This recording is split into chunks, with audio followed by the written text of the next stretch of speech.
Hello and welcome to the Avrum Rosensweig Show. Welcome to one of the internet's best podcasts, where we dive deep into the lives of the extraordinary and fascinating people who leave an indelible mark on our world. Join us as we explore their captivating stories, remarkable achievements, and unique perspectives that shape history and inspire generations. Get ready to embark on a journey through the lives of inspiring people unlike any other.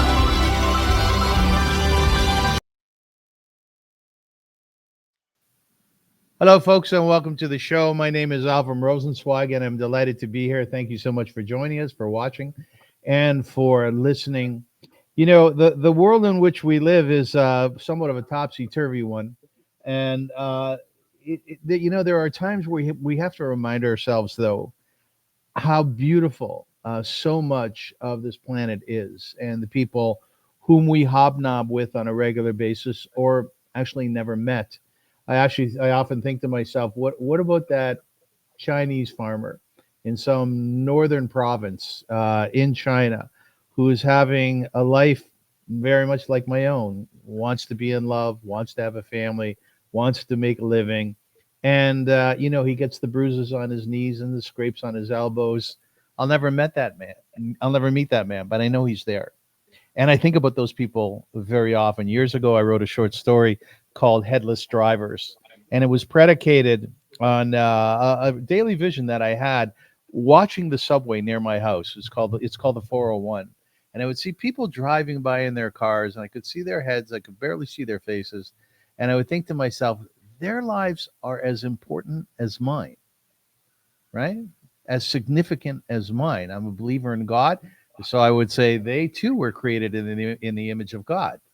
And to me, this is fascinating. And I think it's extraordinarily important that we remember those who exist within our world who are doing magnificent and beautiful things, and also to recall those individuals who came through this planet and they did what they needed to do.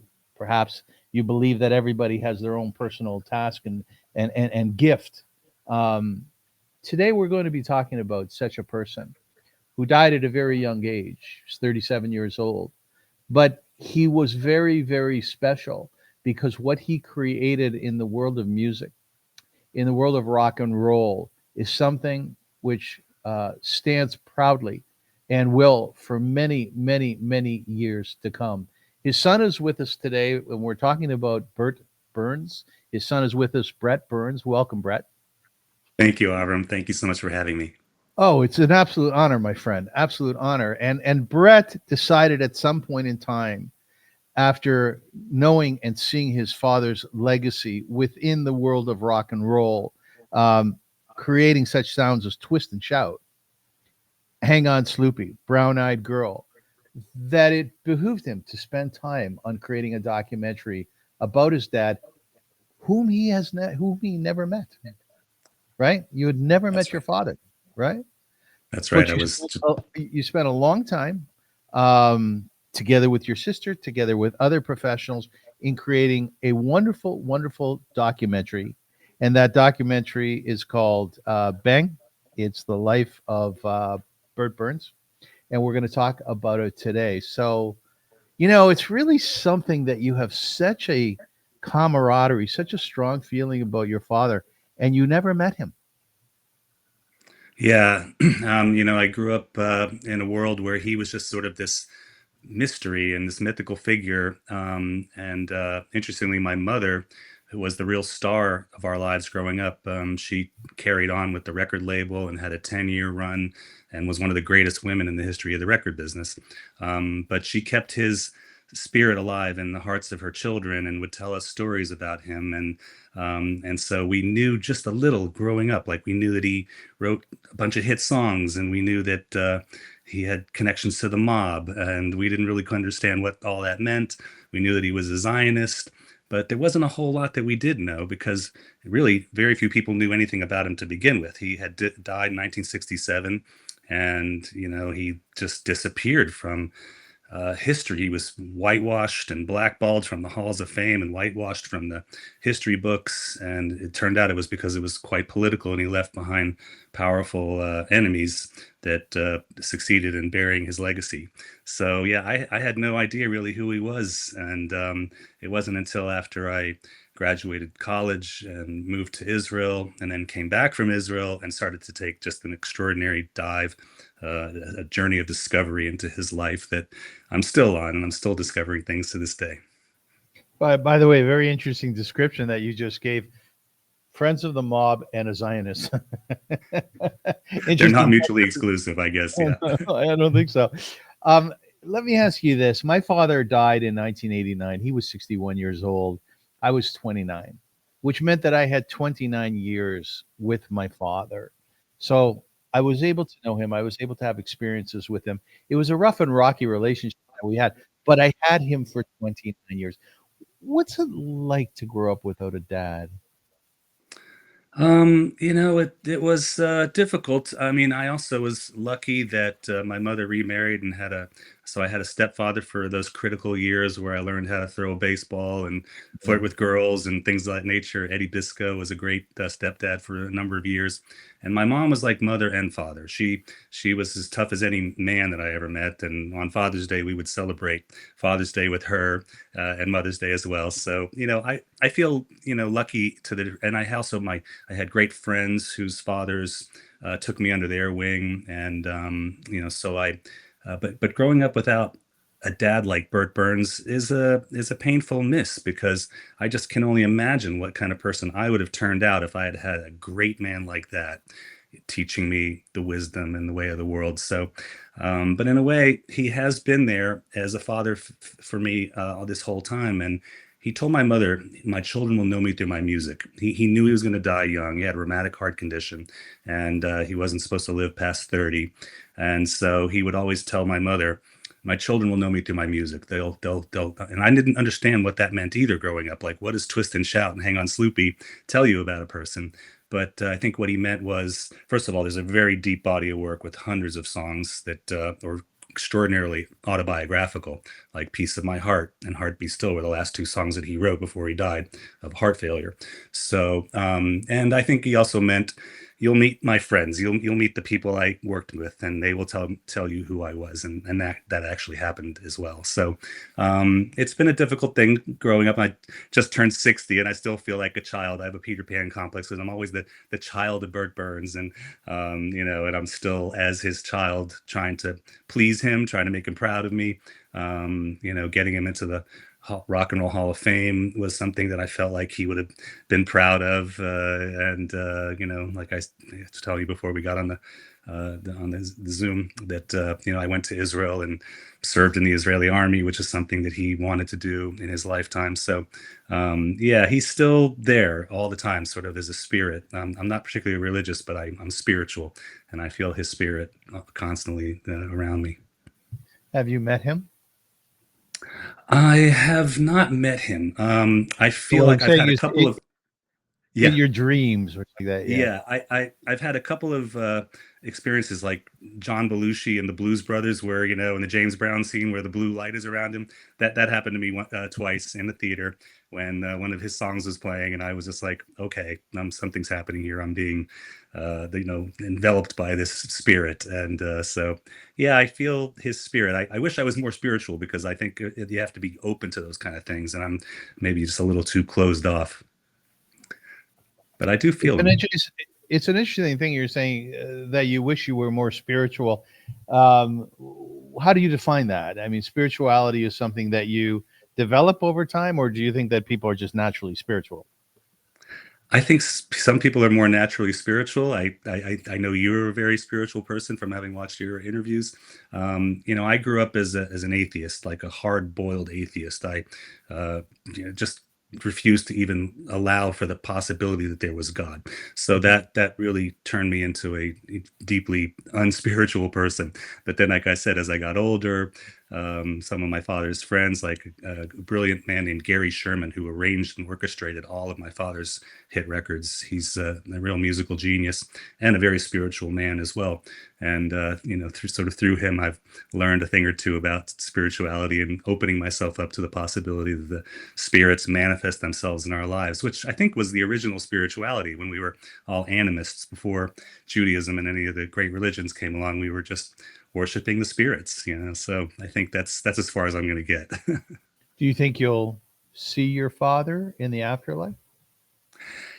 I think I might. I'm open to the possibility, and I as I get older, I suppose I become more sort of open to that fact. And yeah, I do think that I hope that I see him in the afterlife. But I live my life like this is the only time I've got, and live to be a good and just person, and then everything should turn out hopefully for the best in the afterworld. There's a wonderful picture, Brett, that I saw online. It's an art piece, and essentially it's two people hugging, and the caption is "The first day in heaven." And I thought, oh my God, what a glorious, glorious thought. Like, I'm not sure either how things are going to play out later. I live as though there is a God. I live as though there is an afterlife. But when I die, I really want to spend time with Moses, and I'd like to meet Elvis Presley. Awesome. That would be good. Yeah, I'd like to meet Elvis Presley too. Great. So before we dive into a discussion about your father and what he created in the world of rock and roll, and one could argue in the overall world that we live within, because rock and roll is so important to our very existence. Just a couple more personal things that I'm interested in. You have 3 children, correct? Correct. Yeah. Not having a father, although you did have a stepfather, are you a good dad? I like to think so. My kids think I'm a good dad. They all call me their best buddy, and I try to just use common sense as a parent, and so far they're turning out to be great human beings. So I guess their mother has a lot to do with that as well. And you've been married for 27 years, so you know how to love. Yes, I do. I also have spent a number of those years separated from my wife. We're still best friends, and who knows what'll happen. We never divorced, and we're still very close. But it's a long and complicated story. I'm, a little bit of a cautionary tale in a way of one of those people that worked so hard that they might have, neglected a little bit, the important things in life, like nurturing a relationship. I do feel like I do, and I have a lot of great friends, and so I do feel like I know the meaning of love. It's an interesting thing, Brett, isn't it? How many people, I would argue many men actually concentrate on their careers, perhaps more so than their family. And afterwards, they regret it. I've interviewed a lot of Hollywood people, a lot of people who are stars and who are actors or are actors now. And very often they'll say, you know what, I feel I have regret for doing this series where I was away for 3, 4, 5 years, except in the summers, and not being with my kids. It's kind of a decision that we make, isn't it? Yeah. I did make that decision. I'm bi-coastal. I raised the kids in Malibu, California, and I'm in New York now where I work, bringing a musical to Broadway. And so I had to be away from them. I spent as much time as I could. I coached my sons in baseball at the Malibu Bluffs. Bob Dylan's grandson was on the team, so Bob would come to the games, Malibu stories all day long. But I got to do those kind of things. I got to coach the kids in baseball, and we surf together. We're surfers, and we play guitar together. I taught them to play guitar, and we're all musical. And we jam together to this day. We all play every instrument, so we just get on and just start switching. And so I have a really great, wonderful relationship with the kids. But if I could do it all over again, I would have tried to figure out a way to spend more time with them and with their mother as well. Yeah. But you can't have it all. I think Einstein said something like, you have to be selfish in life sometimes in order to accomplish great things. And I'm a living embodiment of that truth. I have to ask. I gotta ask. How was Bob Dylan at the baseball games? I think that was a strike, not a He ball. would talk to, he was like, hey, he took his foot off the bag, you know. He wore, you know, a hoodie and glasses, and no one would know it was him until he started yelling at the umpire in that distinctive voice. It was Jacob Dylan's son, who was on the team. So Jacob's a wonderful guy as well. And, you know, by the way, not for nothing, it's hard to be a great second generation, you know, like Jacob Dylan did when you have a father like Bob Dylan. So I take my hat off to him as well. But yeah, he was really charming, and he would sit in the bleachers and yell at the ump. You know, it's an interesting point that you're making, and I promise you we're going to get to your dad. You know, my father was a very big figure. He was larger than life type of fellow. When you would walk into the room, he would suck the air out of it. You know, the way he would speak, the way he would communicate with people, just his physical, just a physical aspect of him. When he died, I actually felt as though a cloud was removed and that I could actualize myself more so. Your father died very young, and he was 37, correct? 38. 38 years old, and you never met him. Have you ever thought to yourself that you were able to actualize yourself more so because he had passed away early on? I never really thought about it like that. I mean, you know, he was exactly the same kind of guy that you just described as your father. When he walked in the room, everybody stopped talking. He was like, 16 feet tall, and he just had this charisma of a rock star, of a person like Bill Clinton. He just, but was I, you know, I don't know that I was so late to discovering him, that you know, it's his example became really, it became important to me, like in my later in my life. And I was always, to this day, I'd sit around with my sister and say, what would Bert Berns do? Like, you know, that's the first question we ask when we're in a situation where we, you know, don't really know which way to turn. But because he was so absent from my life for so long, in a way I get to create the person in my father that I wanted him to be. You know, like you know, a lot of people have parents that have, you know, good sides and bad sides and warts and all kind of thing. And, you know, my mother used to complain. She's like, you put your father up on a pedestal, you know, and I'm here, like, you know, cooking dinner and putting food on the table. And you know, like, what about me? And I always saw her point, because, you know, he really is like the perfect, you know, mythical figure that, you know, even though he was, like, you know, said mobbed up, and he would break some eggs making omelets, as the writer of the book, Joel Sullivan, said. He was a just man, in the kind of, like, in the Jewish tradition of the tzedek. That's, at least I see him that way. And so do so the people that he worked with. Like, no one ever said he mistreated me, he robbed me, which was really unusual for that era. So I don't know if I've answered the question. I'm jumping all over the place here.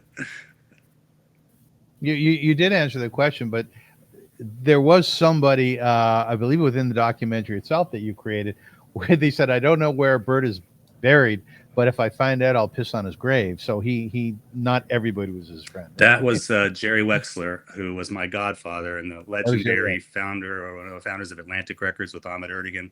And, you know, Jerry is a very complicated person who, anybody you'll ever ask about him, they'll say the same thing.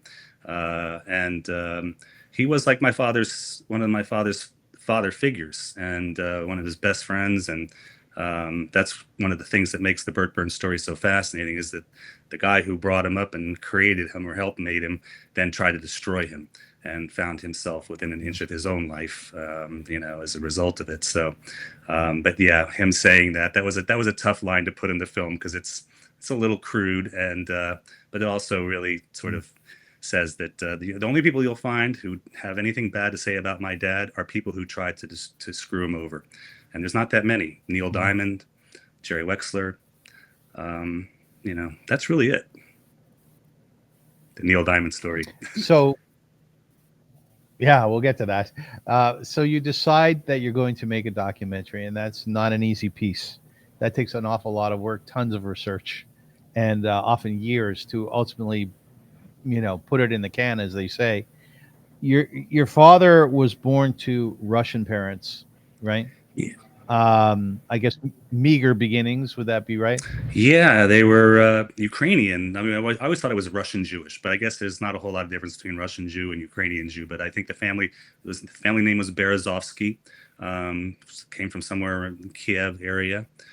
They came here with nothing, landed in the East Bronx and started a dress shop. And then during the Depression, when my dad was born in 1929, they moved over to the West Bronx on the Grand Concourse and were a success story. And like they had a really successful, the Berns dress shop right next to the Lowe's Paradise Theater.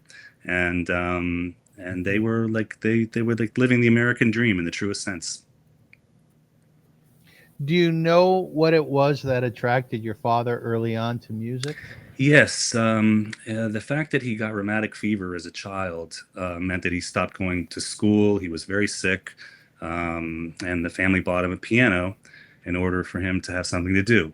And so he just learned classical piano, and that was sort of the beginning of his journey. And he was, from an early age, he was just loved like Latin music and R&B music, and then he picked up the guitar. And most of the time, I think after that, he played guitar and wrote on guitar, but he played both and composed music on both. Yeah, it was really as a result, the music I think came as a result of the illness. He wanted to play baseball for the Yankees before the rheumatic fever. So I don't know if he would have made it as a baseball player, but yeah, the illness is the thing that drove him to music. And would you say the fact that he had rheumatic fever and he knew that he would not live a long life, do you think that actually shaped the entirety of his life? Absolutely. That was the driving force in his life. And I always say, like, if you knew you were going to die young and you only had a limited time on this earth, how would you live your life? Well, you'd either crawl into a ball and just sort of like wait for the inevitable, or you would live like there was no tomorrow. And that's what he did. He was a Hemingwayish man on a mission to live the greatest life he could live. And that Hemingwayish journey took him to Cuba before the revolution, where he was running guns and drugs for the rebels, and turned a whorehouse into a nightclub, and all kind of things that again make for a great Broadway musical or a biopic, which is also in development. But yeah, there's he was a guy who just knew he had limited time, and he just, again, like whether it was women or music or whatever, he just took as much as he could out of life every moment.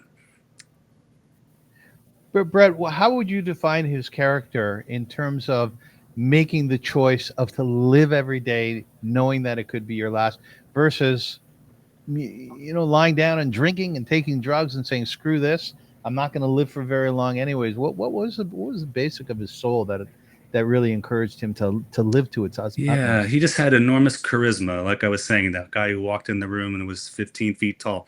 When he was at Grossinger's as a kid, and the family would go up to the Catskills, for the summer, and he would play the bugle at Reveille, and he would do stand-up routines as a kid, trying to figure out, a way to. He wanted to be a singer. His first love was actually singing, and he thought he was going to make it as a singer. And his name was Russell Bird, his stage name, and he was on American Bandstand at one point, and Hullabaloo, and he actually really did work hard to be a singer before he just decided, okay, maybe I'm not going to make it as a performer, and then working behind the glass, so to speak. But the charisma was there from the earliest age. I mean, like my daughter, she just was born like with this jazz hands kind of charisma and character, and I think people are born with that kind of, on that level. He absolutely had it from the beginning. Do your children have a relationship with your father? Oh, that's a great question. I think so, so far as they know the body of work, and they know the story, and they're also inspired by him musically. Like they're all songwriters and multi-instrumentalists. So I always say genius skips a generation. That takes the pressure off of me and puts it on them. But yeah, it's a lot easier to be the grandchildren of an iconic songwriter and record producer than it is to be the son or daughter of one. No question. I'm sure you've thought many times about Damn, I wish Dad was here to see these kids and their successes. Eh? Yeah, that's the Yeah, hardest, and also my mother who passed in 2017, and she got to see them grow up, but yes, she's I'm sorry. missing some of the best years as well. And yeah, it's strange. I don't have the normal, like I can't even tell you that much about where my family tree goes prior to them coming to America, and I can't tell you that much about like yeah, I mean, I'm close with my father's sister who passed a couple years ago and her children, but that was a relationship that was very late in life because there were battles, between families over royalties and things that stupid stuff like that kept us from being close. So, but yeah, again, I'm sorry, I lost the plot, as they say in England. I keep forgetting the question, and this is the thing I do. I just It's run okay. out on a big tangent. Yeah, I have ADHD myself. Did your mom adore you? Yeah, I think we had a great relationship when she was young, and I was young, and she was a young mother. And before I became an adult, we were like best friends. We would just go eat Chinese food together, and she'd take me on my motorcycle out into the mud to train on a motorcycle because I was a motocross racer. And she was like a dad who would do those kind of things with me, and we were very, very close until the day that I graduated from college. I was up at University of Virginia in Charlottesville, and she knew I was going to Israel to serve in the army, and she came and begged me after trying to talk me out of it for quite some time before that, and cried and just said, "Don't do it. You're going to break my heart. You're going to kill me. I mean, I'm going to be able to stop worrying about you." And I just said, "Sorry, Mom. This is my dream. I'm going to go do this." And then after that, our relationship never really recovered. And it wasn't so much because I went to Israel, but when I came back from the army, my dad's copyrights reverted back to the family, which was something that none of us knew was going to happen growing up. But there was some, in the copyright law in the United States said that if the author dies in the first term of copyright, the heirs end up getting the songs 28 years after his death. So here we were, all of a sudden having to become music publishers in a family business. And that was the beginning of a very difficult relationship with my mother because, as you see her in the film and anybody who knows her, she was a pretty tough and hard-headed person. And, there wasn't a whole lot of room for any kind of creativity on our part while she was in charge. Your mom was a go-go dancer, was she She not? was a go-go dancer in the Peppermint Lounge, dancing in a cage next to Goldie Hawn. Is one of her claims to fame. And yeah, she was working at the Round Table in New York City and Peppermint Lounge as a go-go dancer around the time that she met my dad. Not when she was dancing, but it was similar at the same moment in time. Just curious, are you straight and narrow, or are you more liberal and loose in character? um, I'm both. I'm both, and depending on the circumstances, I can do both. I think straight and narrow, like growing up, sort of a preppy kid in the South in Atlanta, Georgia. Yeah. I'm old fashioned in that sort of Southern way. But yeah, I can be the life of the party. Just kidding. I'm not. I don't have the charisma of my father or my mother. But yeah, I feel like a balance maybe is the best way to describe it. Right. So your father starts out in Cuba, peddling his music. He was a songwriter.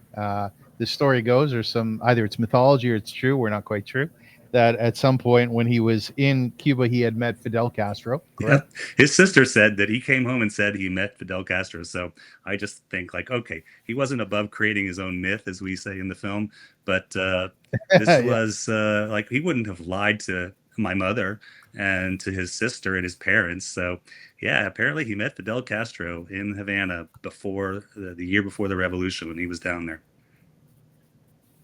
Did you create your own mythology at all? No, I didn't. In a way, I did by doing what I've done in my life, like going to the Israeli army, allowed me to Yeah. create a mythology that I wanted to have about myself. But it's not a myth; it's real. But do I exaggerate the stories this many years later? You betcha. I do too. Me too. In 1960, your dad, Bert Berns, he schmoozed his way into a $50 a week songwriting gig for Robert Mellon Music, and he scored a top 20 hit a year later by writing A Little Bit of Soap for the Jarmels. That was his big break, right? A Little Bit of Soap was his first hit record. Yeah. It's a song that not a lot of people are familiar with. I mean, I think depends on who you ask, but it was he had a difficult time at first breaking in. He had like a lot of like one of the lessons I've taken from him is perseverance and not giving up when, like every great success story seems to have this thing in common. The Beatles got turned down, Bert Berns got turned down, Tom Jones got turned down by my dad. And so Tom Jones tells the story of Bert Berns saying, I pass, and then walking up to him a couple of years later and saying, you can't pick them all. A Little Bit of Soap was the first hit that basically, and from that point, he was just hit after hit in a 7-year run that was just a meteoric trajectory. And if he had lived beyond the 7 years, that's another one of those kind of games I don't like to play, like what if. But Led Zeppelin would have been the next band that he signed because his relationship with Jimmy Page and that's how Jimmy met the guys from Atlantic. And there's a documentary out right now about Led Zeppelin where Jimmy Page says that it was Bert Berns that introduced him to Atlantic Records. So he would have he would have, like Wazzle in the documentary, Carmine Wazzle de Noia, my dad's best friend in an Italian wrecking crew. He said he would have given Gershwin a run for his money if he didn't die. He would have had 10,000 hits. And I believe that's true. In an existential way, does that eat at you at all? The fact that who could he have been? Yeah, I wouldn't be honest if I didn't say that there were times in my life where I just kind of wish that he had lived and imagined the life that I would have lived if he would have, like I said before, if he. Yeah. But I also I'm very happy with, he left us an extraordinary legacy. I know people who lost parents at a young age and they didn't have anywhere near the kind of legacy to lean back on, that I've had. And I've been able to bring my father back to life on the living stage in this musical, Piece of My Heart. This is the thing I wake up and go to bed every night thinking about getting this show to Broadway. It was off Broadway before the pandemic. And when that actor got on stage and played Bert Berns, it wasn't just me that felt like, wow, that's Bert Berns there. His closest friends would come to the show and they'd be crying inconsolably at the end of the musical because it really brought them back to those days. But I cried 10,000 tears in readings and workshops and productions at New York Stage and Film and New York Theater Workshop and all the places that we developed the show. And the death scene when he dies and everybody knows it's coming and the whole audience is crying. And thankfully, we bring them back with a happy kind of ending. You're not walking out of the theater crying. But I'm glad I remembered to say this, that I have been able to bring him back to life on the living stage. And I know that may sound kind of like an exaggeration, and it is, but it's also partially true. Where did the 10,000 tears mostly come from? A musical. It's the musical. Like a musical is the queen of the arts because all the elements have to work in perfect synchronicity. And at the end of the show, when the song Heart Be Still, which is it's the last song my dad ever wrote, Lorraine Ellison sang it, and it's a gospel dirge based on Peace Be Still, which is a famous song. And when that song is being sung by the actress that plays sort of the angel of God, Teresa Gaddison, was off Broadway. And I mean, you couldn't help but well up in tears. And he's lying in my mother's arms. And then the next song is Cry Baby, which is a wonderful song that Janis Joplin ended up covering. And that if you didn't cry in the death scene, you're crying in that scene. And I don't want to give it away because I want everybody to come see the show when it does open on Broadway. But the 10,000 tears came from watching him dying in my mother's arms and the music playing. And it's sad music. and everybody's crying, not just me. So if I told you some of the people who've cried in this musical, you wouldn't believe me.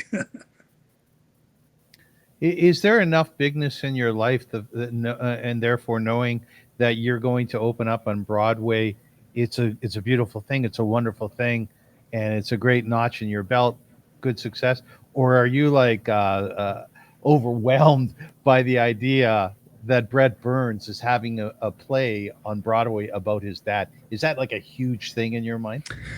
um, one of my secrets to my success is not knowing what I'm getting myself into. If I knew how difficult all of this would have been, if I knew it would have taken me 10 years of editing to put this documentary together, or, Right. 15 years to bring this musical to Broadway, and how difficult it is, because it is the most difficult thing you can do in all the world of entertainment is a Broadway musical. You can make movies, you can make records, you can make TV series, you can put a play on, but a musical, it's hard to do. It's hard to do even so that it's just not a total train wreck, and it's nearly impossible to do great. And we did it great. So, I'm also one of my things that my dad taught me is surround yourself with brilliant people who know what they're doing and let them do what they do. And so Sissy Houston, Whitney Houston's mother, one of the stars of our documentary, she said, Bert would just say, Sissy, just sprinkle a little something on that song. And she wrote all those epic background vocal orchestra arrangements. And so I know this about him, and so my sister and I have done the same thing. And I tell you about the people who I've worked with on the documentary or who we're working with on the musical. Daniel Goldfarb's the playwright from Toronto, Canada, a brilliant playwright. We're just surrounded ourselves with the best people and said, okay, we're just here to help in every way we can. We have a vision.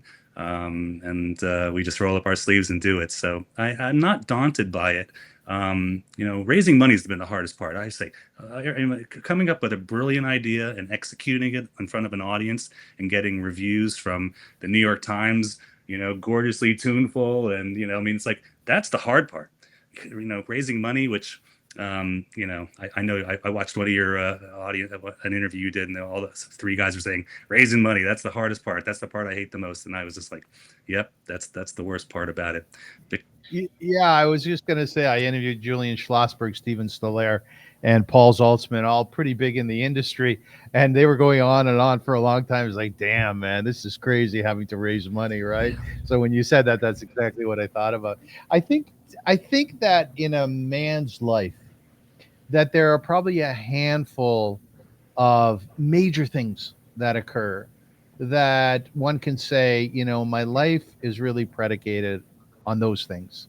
Those are the pillars of my life. That's what created my narrative. And then when I look at your father's body of work, let's stay in New York when he was when he had the songwriting gig for Robert Mellon. He came up with the song "Twist and Shout." Now, anybody who knows anything about music and the great bands in history, the Beatles as a good example, will know that "Twist and Shout" is probably one of the greatest rock and roll songs of all time, right? Does it have its own character? Does it have its own body of history and ideas that started to come out as you start to learn about the creation of that song? Yes. I mean, that song is the song that you just think, like, how did anybody write that? Of course, I think La Yeah. Bamba had something to do with it. Everybody was borrowing from everybody else. And my father was truly inspired by Richie Havens and La Bamba. But Twist and Shout, yeah, it's that three chord, Cuban thing that he loved so much that he put in so many of his songs. Hang On Sloopy, Twist and Shout. He just was enamored of that 1-4-5 kind of simple Cuban Guantanamera music, but Twist and Shout, it's a great story just behind it, because he writes the song, and he goes in the studio with Phil Spector, and Phil just makes a total disaster of it with a group called the Top Notes. And that was the moment that the light bulb went off in my dad's head, and he's like, all right, now I've got to become a producer in order to make sure somebody doesn't screw up my song.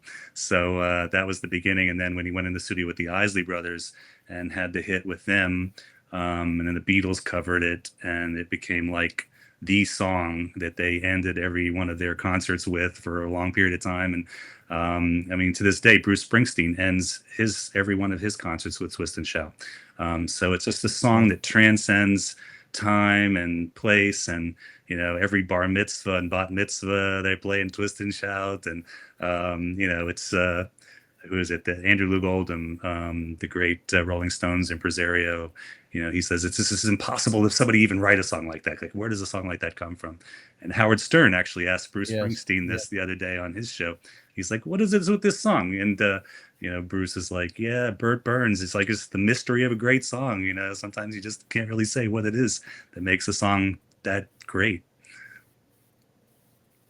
Bob Dylan said in a recent interview, he said, I don't know where those first songs came from because I can't do that anymore.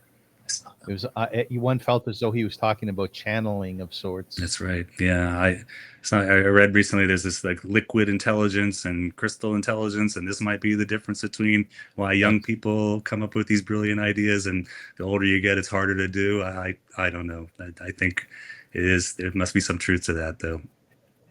I think so, but I have a writers club that I put together, and we have sessions every couple of weeks, and I asked the novelists in the group, of most of them are, and some of them have written 8 novels. Does your imagination fade over time? And they're all 65 or 70 years old, and they said no, it's actually becoming more fertile. I found that quite interesting. Paul McCartney talking about Twist and Shout. He's in the documentary. What was that like to spend time with him? It was magical. Full disclosure, my father's music publishing catalog is administered by Paul's company, MPL Communications. It was something. We have a friend over there, and we were like, okay, we were getting so busy being filmmakers and theater producers that we couldn't really be music publishers. My sister and I, our first day job was music publishers, and so about 12 years ago, we gave over the catalog to our friends at MPL, and but I still waited until I got like the heroes of Paul McCartney into the film, the Solomon Burkes and the Sissy Houstons and the Ron Isleys and people like that. And then I went and I said, okay, Paul, we're ready for you to talk about Twist and Shout. And he was just so masterful. We interviewed him in his home in New York. And I think I asked one question, and then he just proceeded to just tell me everything I wanted to know, and ended it with this grand finale saying, Bert deserves to be elevated to his rightful position and respected and honored for it. And I was just like, trying not to fall out of my chair, thinking that's it. That's the gold pull quote. And we do end the film on that high note. When you're making a documentary, Brett, and you go over to Paul McCartney's house, my guess is you're there for an hour, 2 hours, maybe. How do you decide on what pieces to edit out and allow for those to stay in of such a probably magical time with this great rock and roller? It's a great question. One of the things you learn making a documentary, I learned this from my co-director and editor, Bob Sarles, who's a brilliant genius filmmaker, is like, you have 90 minutes. You can't tell a whole story. So you're going to have to, take some of the best parts of your film and just leave them on the floor. He kept saying DVD extras. And sure enough, we have an hour of extras. And in that hour of extras is Paul McCartney telling the entire story of recording Twist and Shout. We've heard the story many times, but I don't think I've ever seen Paul telling the story where, John's voice was blown out and he was drinking the warm milk. And, it was just like one take at the end of a session with 10 minutes left. And we couldn't put it in the film. There were a lot of moments like that we couldn't put in the film because it just, like Keith Richards talking about the sensitivity and the toughness and the Bert Berns. And it was just like, how did this not end up in the film? It's in the DVD extras, which most people will never see. But that was the toughest part of making the film, is just leaving out so many gems like that. Well, so you spend time with Paul McCartney, you spend some time with Keith Richards, and some really, really big rock and rollers from then and now. What would you say? And this probably is a way for you to help to get to know your father more. So, what is it about their character that is different than, say, your accountant? Wow. Well, I mean, just walking into a room with somebody like Keith Richards or Van Morrison, it's quite intimidating, even though, Keith is not an Yeah. intimidating person. He's very approachable and charming, and so is Paul McCartney. Van is intimidating person to be around, just because he's Van Morrison, and he had nothing but love for us, and people were shocked that he gave us the interview because he doesn't do things like that. And there was some complicating, parts of his story with my dad as well. But when you're with these kind of icons, I always felt like they were really relaxed around me. My sister would sit right next to me. We would sit right opposite them to do the interview. And if Bob Sarles, my co-director, was here, he would say the reason why the film was so successful, beyond his magic that he put into it, was because I did the interviews, and these people opened their hearts and souls in such a way to me that they wouldn't have done to Bob or any other professional documentary filmmaker. And so, I felt like I was willing them to give me, every kind of thing that they could give me. And many of them cried in their interviews.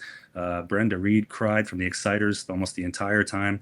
It was very emotional for them to talk to me, and I was able to just have a conversation with them. So, I would just be like holding my mouth, trying not to like say something that would ruin the moment, and just yell out loud and go, "Oh my God, I can't believe you said I know that." those. I know that. Yeah. So, it was like that, but they were all just so sweet and charming, and it took many years to get those guys, some of the big, stars like Keith Richards. We premiered at South by Southwest on the opening night. We were already getting rave reviews for the film, and I hadn't gotten Keith in the film yet, and I'd been trying for years and years, but it's hard to wrangle a rock star like that.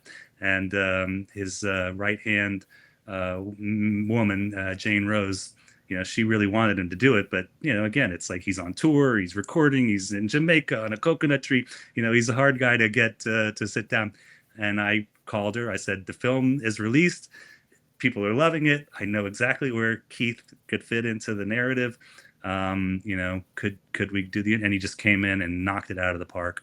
We slipped it into the film like in a day, and the rest is history. The only interview we didn't get was Neil Diamond and Jimmy Page, who was making his own film, and is understandable. And Neil Diamond is also understandable because, he came within an inch of his life, messing around with my father and his mob buddies. When I meet people who knew my father, who was an auspicious rabbi in this area, they'll treat me like Rabbi Rosensweig's son. Oh, you're Rabbi Rosensweig's son. Come, sit with me. I want to tell you stories. Is that what it was like with these fellows? You're Bert's son. Yeah, with the guys especially who were the guys who stood in the gap, the father figures, Brooks Arthur, who's an engineer, who was like a father figure to me, Gary Sherman, the arranger orchestrator, also to this day a father figure to me. Wazzle, the Italian, wrecking crew, was very much a father to me and my sister, and they would treat us like their own children and talk to us like they were, speaking for our father. And again, like I said before, I feel like, that's a place where I was able to really benefit from his wisdom and his power, so many years after he was gone. But yeah, those guys, they opened up the world to us. They told us stories.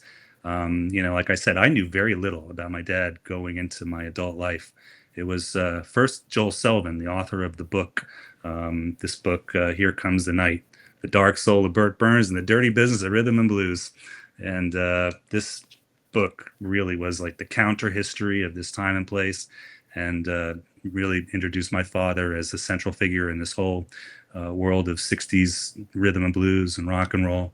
And Joel, he turned me on to hundreds of songs that I had never heard. I only knew the titles from a copyright search, and Joel had the old 45s. And he told me, stories about my father that I didn't know. I told him things that he didn't know, and we managed to sort of really put the whole story together in this massive book that was also universally acclaimed on its release.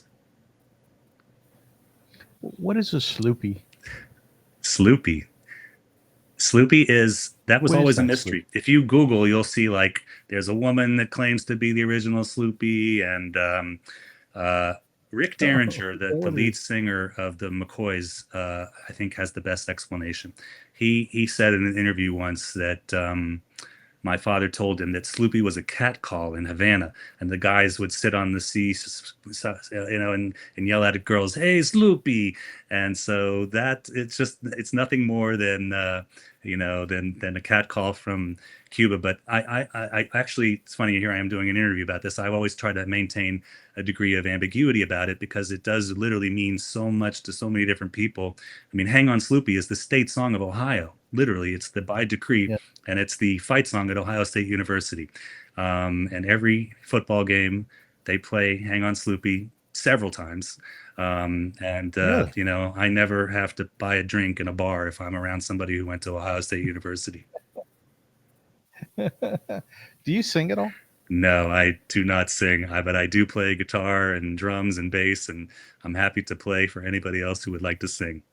Yeah, So you won't sing a song, one of your you won't sing one of your dad's songs. if I have to, just to sort of like tell you like I'll give you a little taste of the song. I'll shame myself just for the team. But my sister is a Yeah, brilliant shame yourself. singer. My sister had a record deal at Elektra when she was a teenager, and she's a terrific singer. My daughter is 17. She's like has a unique singing voice. So yeah, please don't ask me to sing. I'll drag my sister in here. If she's still here, she'll sing for you. But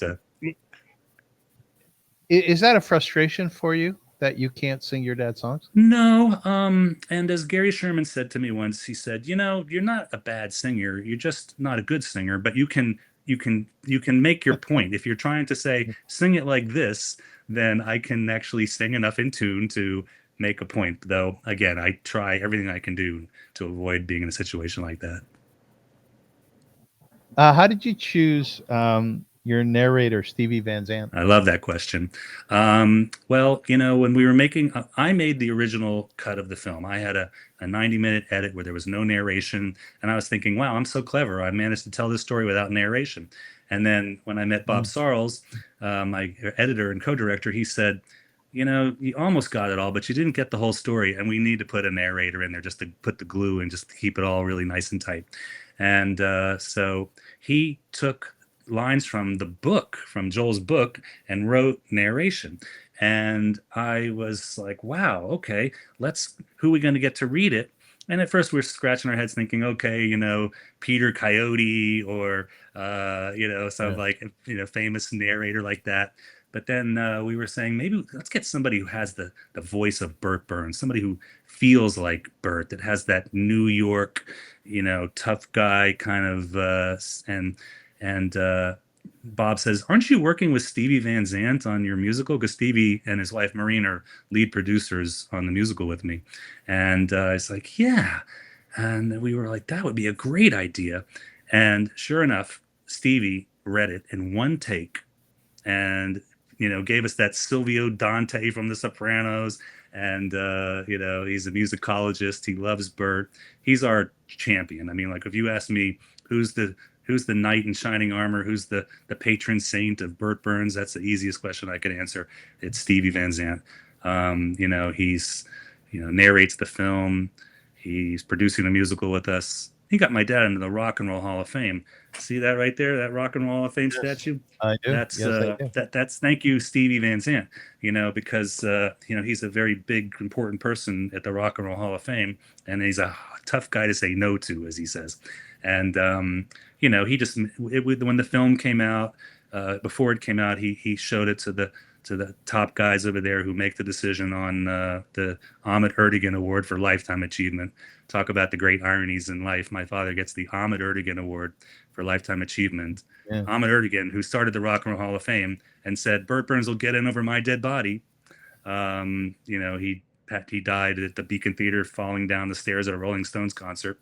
And that cleared the way for us to get our dad in the Rock and Roll Hall of Fame with the Ahmet Ertegun Award, because again, Ahmet was part of the Atlantic Records. He was Atlantic Records. And when Atlantic and my dad, Bang Records, they had this epic battle that we, talk about in depth in the film. Ahmet never forgave my father or himself, I think, for, creating that catastrophe. Who did the induction speech at the Rock and Roll Hall of Fame? Stevie Van Zandt. Oh, Stevie did. did it. Yeah. Yeah, Yeah. you can watch it online. My sister gave the acceptance speech.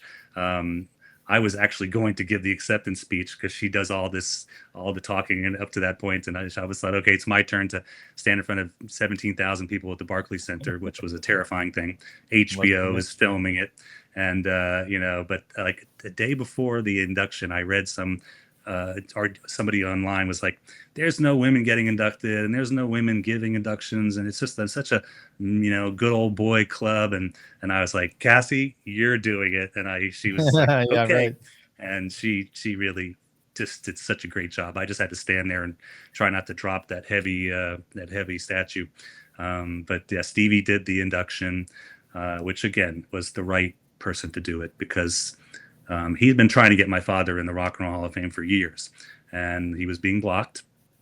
And he managed to get all the other great songwriters of that time and place in, people like Jeff Barry, Ellie Greenwich, a lot of my father's contemporaries who weren't in the Rock and Roll Hall of Fame.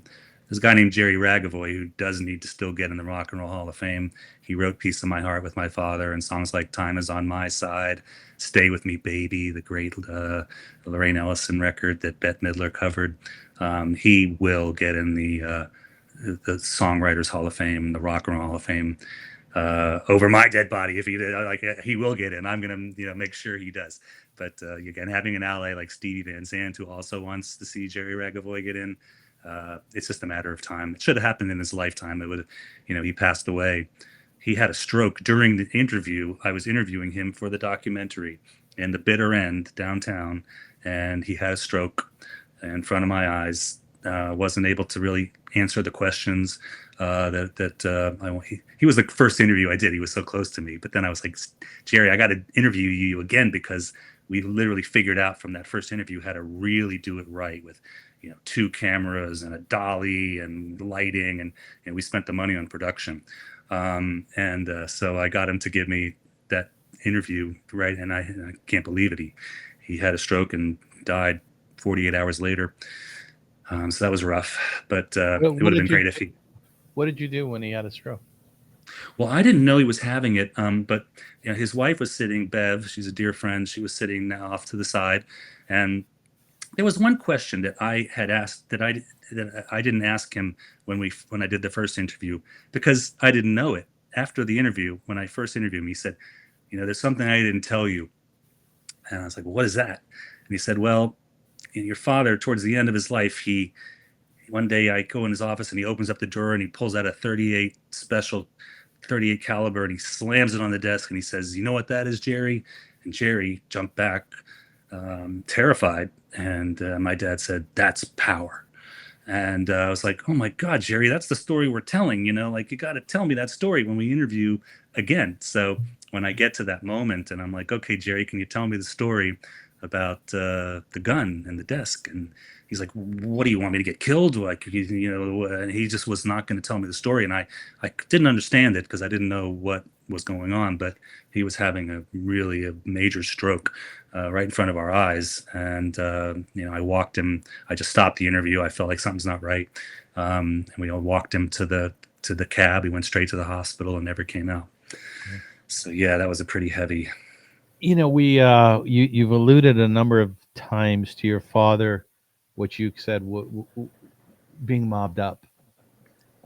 In the documentary itself, you made every effort to say that while he had friends in the mob, he wouldn't sick them on people who were not good to your father or turned on your father, did things that were inappropriate.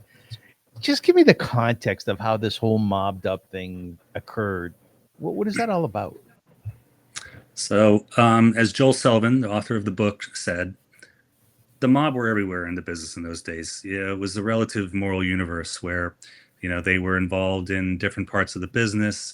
You got in the elevator at the Brill Building or 1650 Broadway, and Sonny Franchese would be in the elevator with you. I mean, they were there.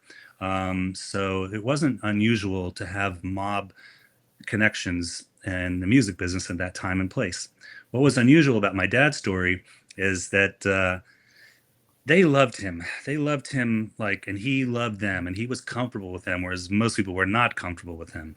And so he had friends like Wazzle, who we have in the film. He also had friends like the Pagano brothers, who were like basically ran the Westchester rackets. And then he was best friends with a guy named Tommy Eberly, aka Tommy Ryan, who was the godfather of the Genovese family, the acting boss, while Vito was serving his life sentence in Atlanta. And, you know, my dad met him at the 79th Street Boat Basin. They had yachts next to each other.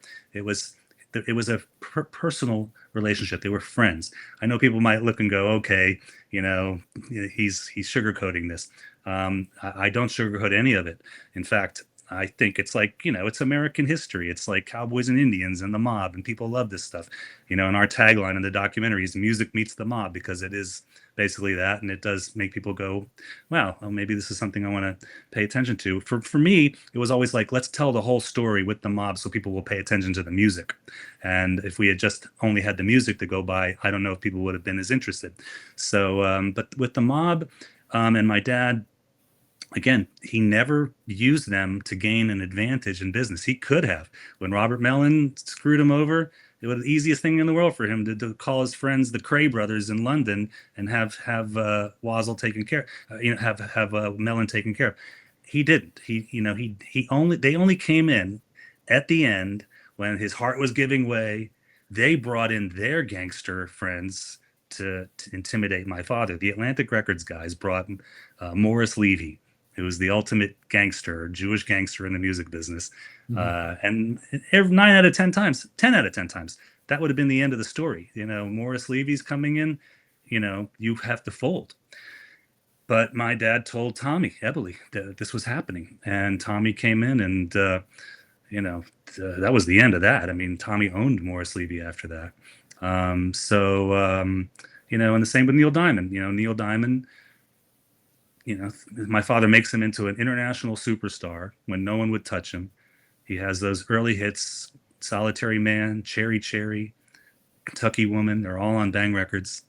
And how does Neil Diamond pay my dad back? By suing him to break the contract and go get a better record deal somewhere else. That's really it. That's just what happened. And by this point, I think my father was, because of, the battle with Atlantic took so much out of him. And now Neil Diamond, his number one artist on his record label, was going to jump ship and not just screw over my father, but Jeff Barry and Ellie Greenwich, who brought Neil Diamond to Bang Records.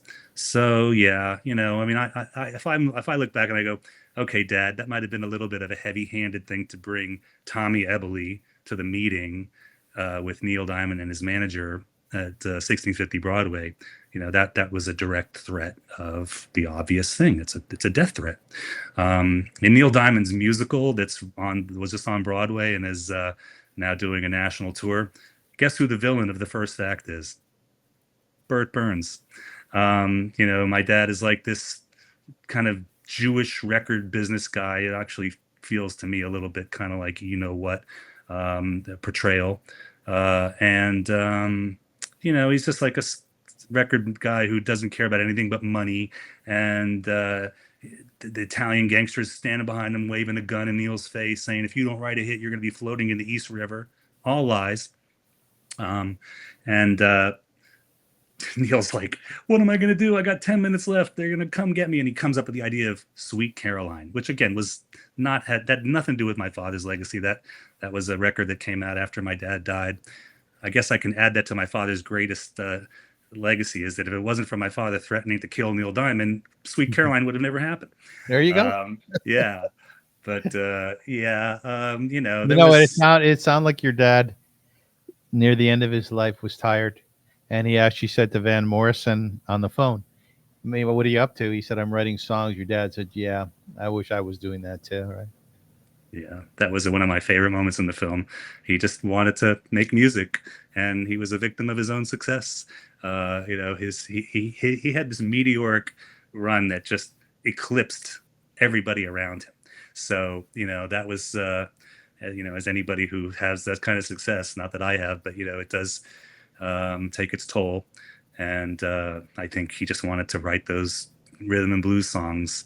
And the fact that he wrote "Piece of My Heart," which Irma Franklin he recorded with Aretha's sister. That's not Janis Joplin covered it, and Janis did a great job. A lot of people don't like Janis Joplin's version, but when you hear Irma Franklin's version, that's soul music. My father was, if you think about the greatest things of his legacy, among, he brought Latin rhythm to rock and roll.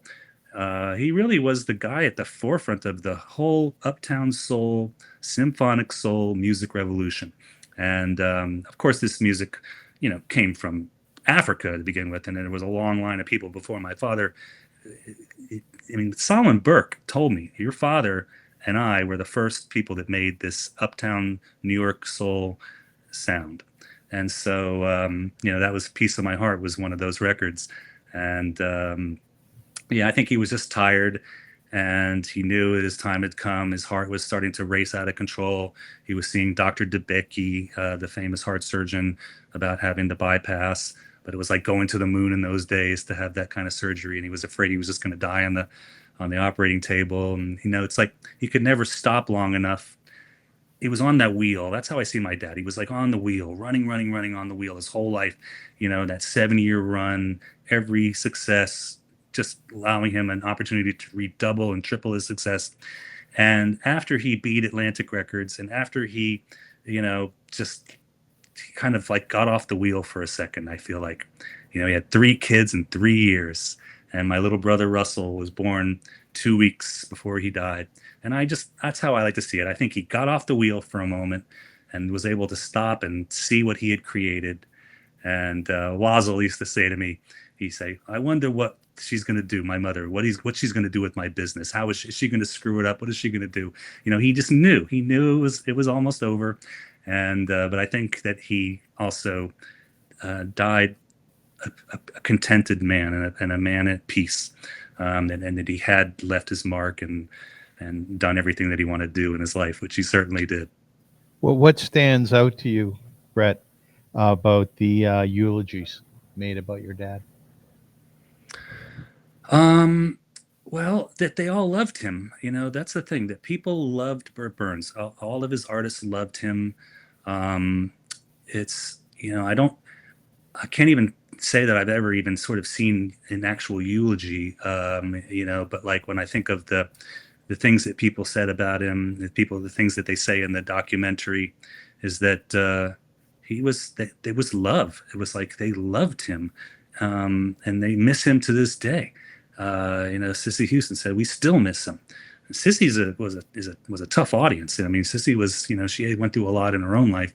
To see her crying in her interview, and I call her, I say, "Cissy, we have a premiere in New York City, will you come?" And she was just like there for us every time.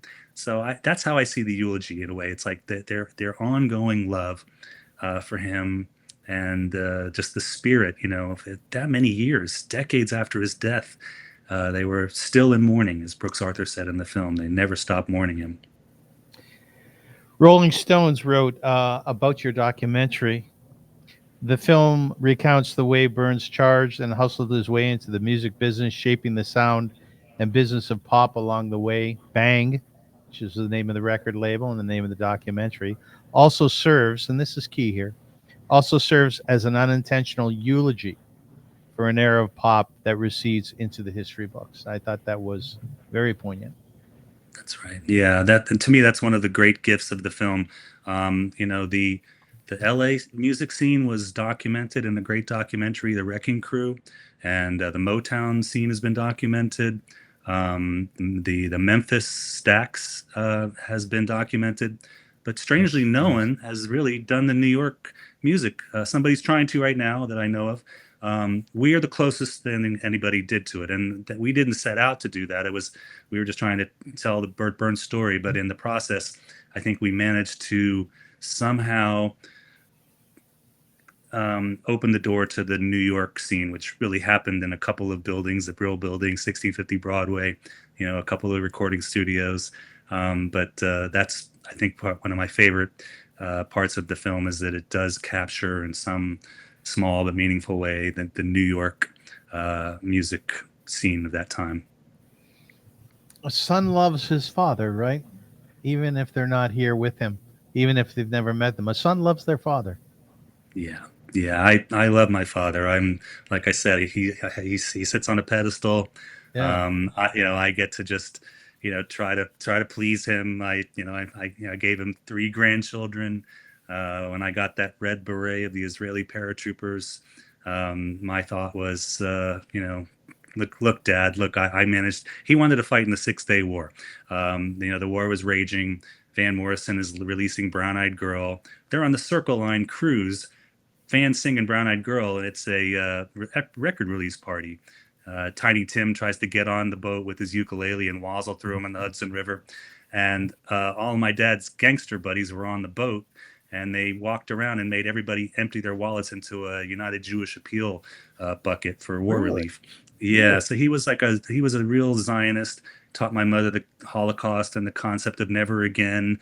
And he loved being a Jew, and he wore it on his sleeve. And so yeah, when I went to Israel, and he couldn't serve in the army. That was the year he died, 1967. He died like a few months after the war broke out. So that always just stuck in the back of my mind. And so among the sort of my triumphs in my life, one of the most important one was going to Israel and doing something that he would have wanted to do. And and I just remember some of those moments where all the other dads were there, watching their sons get the parachute wing, the wings, or the red beret, or the swearing in ceremony at the kotel where the bonfires are burning, and we swear, Anini Shba, Anini Shba, I swear. And I used to think, wow, all these other guys had their dads there, and I didn't, but I had my kibbutz family, and they treated me like one of their own. And so I can never complain, because I was always surrounded with a lot of love. In conclusion, a question that I asked many, many of my guests, whether Jewish or not: why are the Jewish people hated so much, Brett? I think I'm keep hearing people say it, and I'm glad they're saying it, because it's the honest truth is that it's just I think it's jealousy. I think people look at the Jews and they think, why are the Jews able to come out of a Holocaust and create a state like Israel? Why are they able to become successful in different fields? Well, I don't know. We're the people of the book, so we're exercising our minds.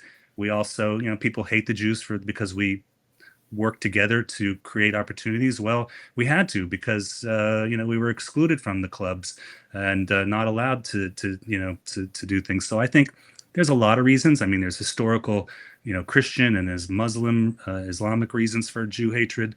But I think that when you look at the British. Like I think a lot about the British. My wife's English, and I spend a lot of time in England, and I see what's going on in the UK, and the just out of control Jew hatred that's happening there. And it's not just the Muslims, which are ruining Great Britain, and I fear for the future of England, and I'm not alone. Every person I know in England who's not Jewish is like pro-Palestinian. They're just this, and I'm like, what is it? Like, why do the English hate the Jews?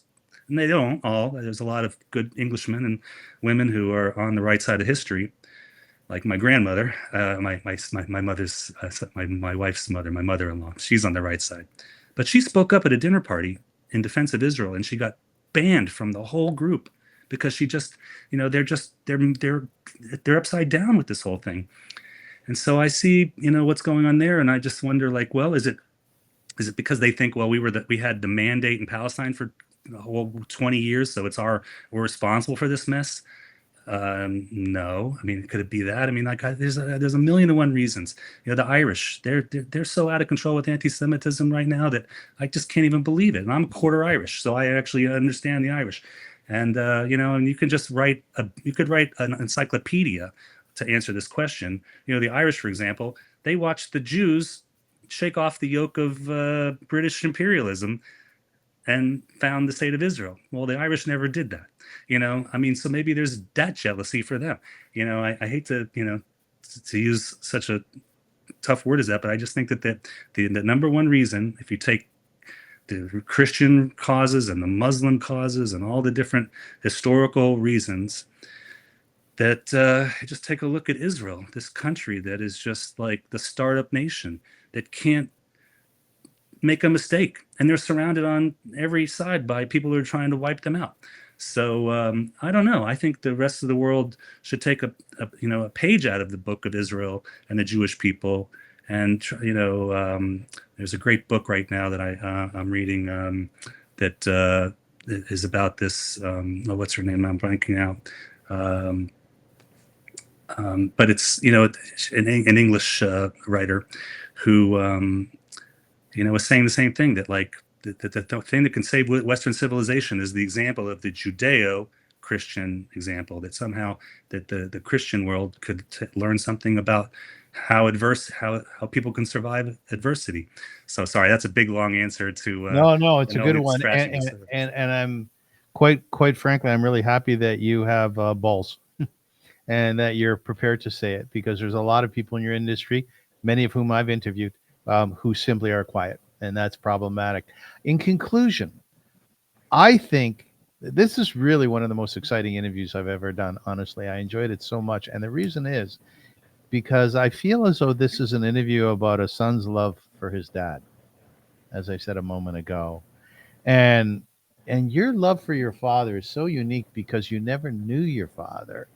So when you talk about his history and when you talk about his successes and his resume, it's not a technical narrative that you espouse. It's one that comes deep from your heart and soul. Like you truly loved your father, right? Yeah, well, So this, he has a lot to to me, love this is an there. interview. This is an interview about love, really. Yeah. And it's also like, I know that your focus is on inspirational people and inspirational Yeah, figures, yeah, and I've never met a more inspirational figure than my father. yeah, He's yeah. he's an example of courage, perseverance, racial integration. I mean, black and white men and women making music together with no racial divide whatsoever. He just has an example of living with heart and soul, and it's just like his example to me, that became the thing that became the most important part of telling the Bert Berns story, not the epic music or the wild life story, but that he is an example and an inspirational figure that people like that are in short supply, and Sure. I hope to be able to share that with the world. You're a good boy, Brett. You're a good boy. Thank you. Your genes are good. Your genes are good, and your upbringing also. Kol hakavod. Well done. Well done. Tada rabba lecha, Uh, tada. Vakasha. Ladies and gentlemen, thank you so much for listening. As I ask you at the end of my interviews, is to really take something out of my discussion, my schmooze with my guests. In this case today, with Brett Berns, and I think the thing that you can take out of it is the deep love that children can have or do have for their parents, and how you can nurture that. If your father wasn't a rock and roll writer or songwriter, whatever he is, celebrate it, embrace it, love your father with all your heart, and let him know that. Let him know you feel that way. I know that I have an 18-year-old son. God willing, he'll be 19 soon. I go out of my way as a father to hug him and to tell him all the time how much I love him, and he's doing the same. He's doing the same. I know how much he loves me. Are you good with your kids that way, Brett? Do you tell them you love them? Every chance I get, always tell your kids Right? how proud you are of them and how much you love them. It's just, you can never say it enough. Right, exactly, exactly. So go out of your way to do it. Go out of your safe zone. Express your love for your father. It goes without saying for your mother, but fathers aren't talked enough about in this context. Tell them that you love them, because that I believe is what this interview is all about. It's about a son's love for his father, even though he never met him. So until we meet again, as they say in Yiddish, sei gesund, which means Like I go in said, good health. You speak any Yiddish, Brett? only a few dirty words, yes, but I know Zag isn't. Dirty Yiddish words. I like that. Until we meet again, I thank you so much for being with us today. And I thank my guest who did a marvelous job. And we will be back again with you soon. Thank you.